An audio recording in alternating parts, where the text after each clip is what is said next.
What is a thought? Neuroscientists would say it's just a pattern of electrical activity inside our brains. But if I scowl or smile, my thoughts can cross a room. In fact, they're reaching out to touch you right now. How is this possible? Our brains put out electromagnetic waves, similar to any type of propagator, only much less powerful.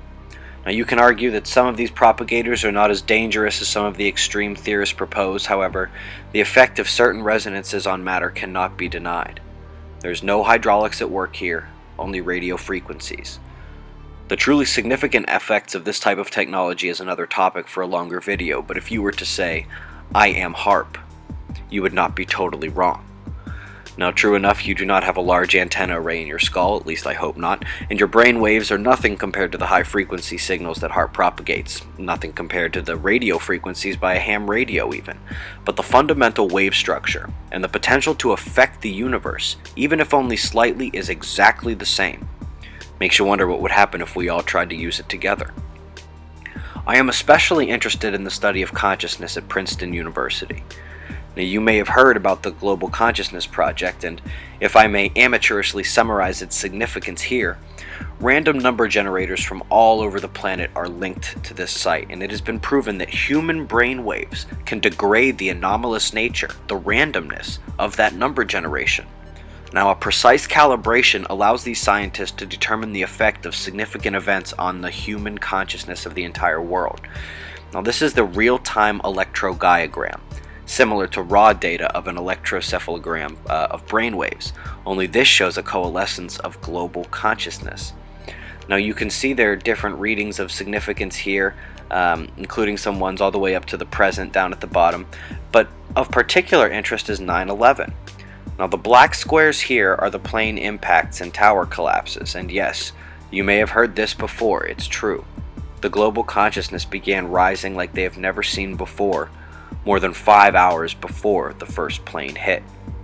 This is something that they're finding more and more of as time goes on. Now, spider sense, psychics, intuition. Now, this is not entirely unheard of, although much muddled nowadays. Now, the use of the electromagnetic field of Earth is quite common in animals and nature, and you can't help but wonder if this is only the beginning of our understanding of it. Now, I must caution you in your search for truth in this genre.